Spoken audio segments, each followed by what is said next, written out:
नमस्कार। आज हम हिंदी साहित्य की दुनिया में एक खास कृति की गहराई में उतरने वाले हैं। एक ऐसा नाटक जिसने अपने समय में काफी हलचल मचाई थी। हाँ। हम बात कर रहे हैं जयशंकर प्रसाद जी के एकांकी नाटक तितली की। जी हाँ, तितली नाम सुनने में बड़ा नाजुक सा लगता है, कोमल सा।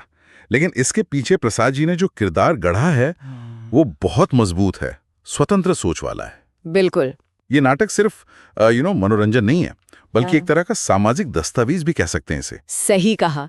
हमारे पास भी इस नाटक का एक अच्छा खासा सारांश है, जिसमें पात्रों के बारे में, कहानी कैसे आगे बढ़ती है और इसके जो मुख्य संदेश हैं वो सब दिया गया है। तो आज इरादा यही है कि इस सोच के जरिए समझें कि प्रसाद जी ने तितली से व्यक्ति की और खास तौर पर एक महिला की आज़ादी, समाज की सोच और हाँ, प्यार की जो धारणाएं हैं उन पर कैसे कैसे चोट की है। तो चलिए शुरू करते हैं ये पड़ताल। जरूर जरूर। देखिए, सबसे पहले तो ये समझना जरूरी है कि प्रसाद जी लिख कब रहे थे। ये 20वीं सदी की शुरुआत का समय था। हाँ, भारत में एक तरफ आज़ादी की लड़ाई चल रही थी, दूसरी तरफ समाज सुधार की बातें भी हो रही थी। लेकिन समाज का एक बड़ा हिस्सा औरतों को लेकर तो खास तौर पर वो पुरानी सोच, पुराने बंधनों में जकड़ा हुआ था। मतलब जैसे पर्दा प्रथा थी, लड़कियों की पढ़ाई लिखाई कम थी और शादी ही जैसे जिंदगी का सबसे बड़ा या शायद इकलौता मकसद मानी जाती थी। ये सब था उस वक्त। बिल्कुल सही, बिल्कुल। ऐसे माहौल में सोचिए, कोई लेखक एक ऐसी औरत का किरदार लिखे जो उन सब बंधनों को माने ही ना, जो कहे कि मैं अपनी शर्तों पर जीऊंगी, जो प्यार को भी देखे कि कहीं ये मेरी आज़ादी तो नहीं छीन रहा। तो ये अपने आप में ही एक क्रांतिकारी कदम था उस जमाने के हिसाब से। हाँ, ये तो है। तो तितली जो एकांकी है वो इसी सामाजिक जकड़न पर एक तरह का लिटरेरी कमेंट है, एक टिप्पणी है जो सोचने पर मजबूर करती है। ये सिर्फ कहानी नहीं, उस टाइम के समाज का आईना है। ये बैकग्राउंड समझना वाकई जरूरी था। अच्छा, तो अब किरदारों पर आते हैं। हाँ। हमारा सोर्स बताता है कि सेंटर में तो है तितली। जो तो नाम तो तितली है, हाँ। पर मिजाज बिल्कुल उलट। एकदम आजाद ख्यालों वाली, अपनी बात पर डटी रहने वाली लड़की। लगता है जैसे पूरा नाटक उसी पर टिका है। हाँ, तितली का किरदार ही सब कुछ है। सोर्स उसे कहता है निडर, स्पष्टवादी और आत्मनिर्भर। जरा सोचिए, उस दौर की लड़की जो न सिर्फ अपने विचार रखती है बल्कि उन्हें साफ साफ बोलती भी है, बिना डरे। बिना किसी लाग लपेट के। और आत्मनिर्भर मतलब उसे किसी आदमी या शादी की जरूरत नहीं है अपनी सिक्योरिटी के लिए, चाहे वो आर्थिक हो या इमोशनल।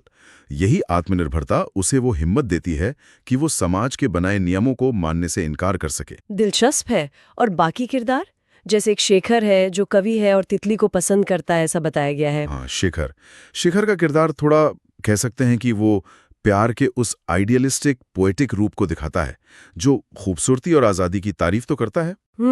लेकिन सवाल यह है कि क्या वो तारीफ असल जिंदगी में टिक पाती है? जब तितली उसके प्यार को उस तरह से एक्सेप्ट नहीं करती जैसा समाज चाहता है, तब क्या शेखर उसकी आज़ादी को वैसे ही स्वीकार कर पाता है? यही उसके कैरेक्टर का टेस्ट होता है।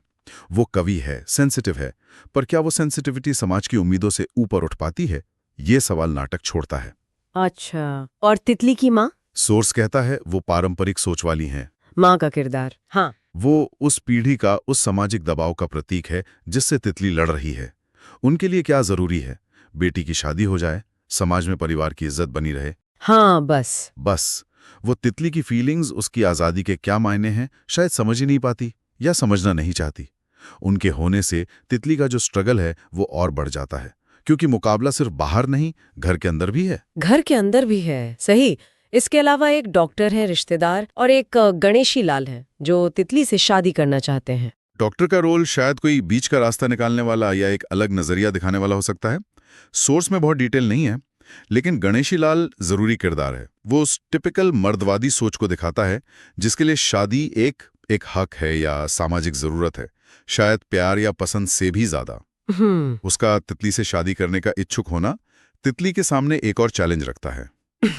क्या वो समाज के दबाव में या किसी सहूलियत के लिए अपनी आज़ादी से समझौता कर लेगी? तो इन किरदारों के बीच ही कहानी का जो मेन टेंशन है वो बनता है।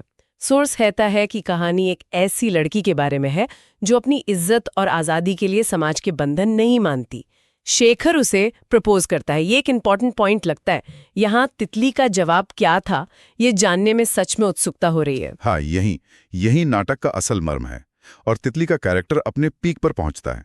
सारांश के मुताबिक तितली शेखर के प्यार को सीधे सीधे ठुकराती नहीं है, लेकिन वो कहती है कि वो किसी के प्रेम को बंधन नहीं बनने देना चाहती। ओहो। ये लाइन अपने आप में बहुत गहरी है। वो प्यार के एहसास को मना नहीं कर रही, वो प्यार की उस परिभाषा को चैलेंज कर रही है जो समाज में चलती है, जिसमें प्यार का मतलब होता है हक जताना, दूसरे को अपनी प्रॉपर्टी समझना या उसे कंट्रोल करना। अच्छा, तो मतलब वो ये कह रही है कि प्यार हो, ठीक है, पर ऐसा हो जो मेरी आज़ादी की इज्जत करे, मुझे बांधे नहीं, मुझे बदलने की कोशिश ना करे। बिल्कुल वही। वो प्यार में बराबरी, इज्जत और अपनी पर्सनल स्पेस, अपनी आज़ादी मांग रही है। वो सवाल उठा रही है कि क्या प्यार और आज़ादी साथ साथ नहीं चल सकते? क्या प्यार करने का मतलब है अपनी पहचान मिटा देना? उसका ये स्टैंड सिर्फ शेखर के लिए नहीं, बल्कि पूरे समाज की उस सोच के लिए एक चुनौती है जो औरत को प्यार और शादी के नाम पर बांधना चाहती है। यही उसके और समाज का मेन टकराव है। उसकी माँ का दबाव, गणेशीलाल की इच्छा, ये सब उसी सिस्टम का हिस्सा है जिसे तितली रिजेक्ट कर रही है। ये तो बहुत ही पावरफुल आइडिया है, खासकर उस जमाने के हिसाब से। तो अगर हम इस नाटक के जो मेन मैसेजेस हैं या थीम्स हैं उनकी बात करें, तो इस पूरी कहानी और किरदारों से प्रसाद जी किन बड़े मुद्दों को उठा रहे हैं? देखिए, इसमें कई परतें हैं और हर परत जरूरी है। पहला और सबसे साफ जो दिखता है वो है नारी स्वतंत्रता और आत्मसम्मान। तितली का पूरा वजूद, उसका हर डायलॉग, हर फैसला, वो इसी सेंट्रल आइडिया के चारों तरफ घूमता है। वो सिर्फ पैसे या जिस्म की आज़ादी नहीं, वो विचारों की आज़ादी की बात कर रही है, अपनी जिंदगी के फैसले खुद लेने का हक। हाँ, ये तो बिल्कुल साफ है। और इसके अलावा दूसरा बड़ा थीम है समाज की जो रूढ़िवादी सोच है, उस पर सीधा हमला। नाटक दिखाता है कि कैसे समाज, परंपरा के नाम पर, लोग क्या कहेंगे के डर से इंसान की, खासकर औरत की इच्छाओं का गला घोंट देता है। माँ का किरदार, गणेशीलाल की सोच, ये सब उसी जड़ता को दिखाते हैं। तितली का विरोध सिर्फ पर्सनल नहीं है, वो उस पूरे सिस्टम पर सवाल है जो औरत को सेकंड क्लास मानता है। आपने प्यार के स्वरूप का भी जिक्र किया था, तो वो तीसरा थीम हुआ। हाँ, निश्चित रूप से तीसरा अहम मुद्दा है प्रेम का जो रूप है, उस पर दोबारा सोचना। प्रसाद जी सवाल पूछते हैं, प्यार है क्या? क्या ये सिर्फ एक इमोशन है या समाज में आर्थिक रूप से टिके रहने का एक जरिया? क्या ये हक जताने का लाइसेंस है या एक ऐसा रिश्ता जो आपसी सम्मान और आज़ादी पर टिका हो? तितली का स्टैंड प्यार को एक ऊंचे लेवल पर ले जाता है, जहां वो बंधन नहीं, आज़ादी का दूसरा नाम बन जाता है। वो प्यार की उस सामंती सोच को तोड़ती है जहां मर्द, चाहे प्रेमी हो या पति, औरत का मालिक बन जाता है। और चौथा आपने आत्मनिर्भरता बताया था। हाँ, चौथा जरूरी पॉइंट है आत्मनिर्भरता की वैल्यू। तितली की आज़ादी खोखली नहीं है, वो उसकी आत्मनिर्भरता से आई है।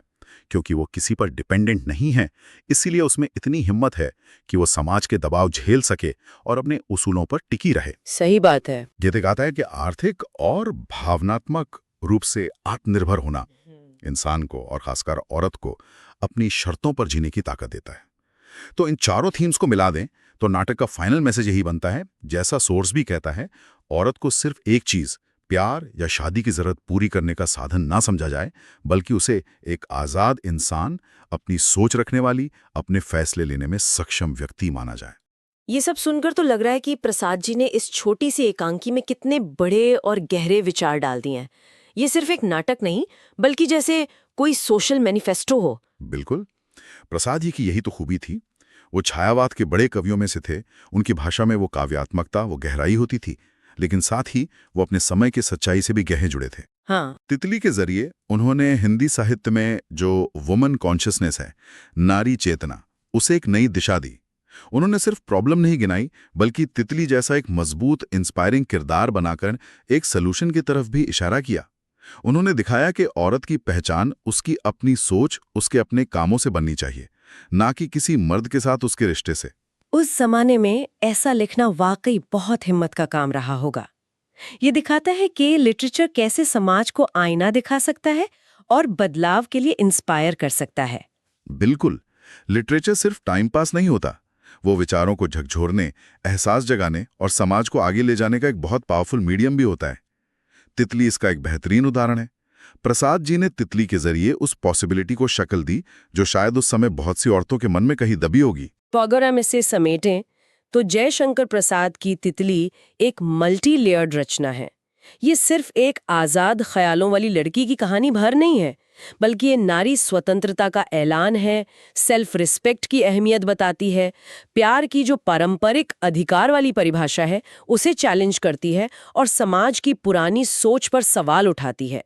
तितली का किरदार एक सिंबल बन जाता है अपनी शर्तों पर जीने का, अपने उसूलों से समझौता ना करने का और सामाजिक दबावों के आगे न झुकने का। बहुत अच्छे से समेटा आपने। ये नाटक हमें याद दिलाता है कि अपनी आज़ादी और आत्मसम्मान कितने कीमती हैं और उन्हें बचाए रखने के लिए कभी-कभी हमें बनी बनाई सोच से टकराना भी पड़ता है। और ये टकराव सिर्फ बाहर नहीं होता, कई बार अंदर भी चलता है। ये बात तो है। अक्सर सबसे बड़ी लड़ाई तो अपने अंदर ही होती है। वो करें जो सही लगता है या वो करें जो दुनिया चाहती है। बिल्कुल। और यहीं पर ये नाटक आज भी रेलेवेंट हो जाता है। हम भले ही 21वीं सदी में जी रहे हों, लेकिन क्या वो सारे सवाल जो प्रसाद जी ने तितली में उठाए थे आज पूरी तरह खत्म हो गए हैं?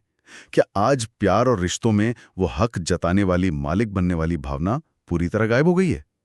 क्या आज हमारा समाज औरत की आज़ादी को बिना किसी शर्त के पूरी तरह से एक्सेप्ट करता है? ये सोचने वाली बात है। और इसी सोच के साथ मैं आज की बातचीत के आखिर में एक सवाल सुनने वालों के लिए छोड़ना चाहूंगा। प्रसाद जी ने तितली कई दशक पहले लिखी थी। उस समय तितली का किरदार एक तरह से बागी था, एक प्रतीक था। हाँ। आज इतने साल बाद क्या हमारा समाज तितली जैसी आजाद सोच वाली, अपनी शर्तों पर जीने वाली, प्यार को बंधन ना मानने वाली औरतों को पूरी सहजता से बिना किसी लेकिन अगर मगर के अपना पाया है? या फिर वो लड़ाई, वो टकराव आज भी नए नए रूपों में, शायद और ज्यादा छुपे हुए तरीकों से जारी है? इस पर गंभीरता से सोचने की जरूरत है। एक बहुत ही मौजू और जरूरी सवाल। और इसी गहरे विचार के साथ जयशंकर प्रसाद की तितली पर हमारी आज की खास बातचीत यहीं खत्म होती है।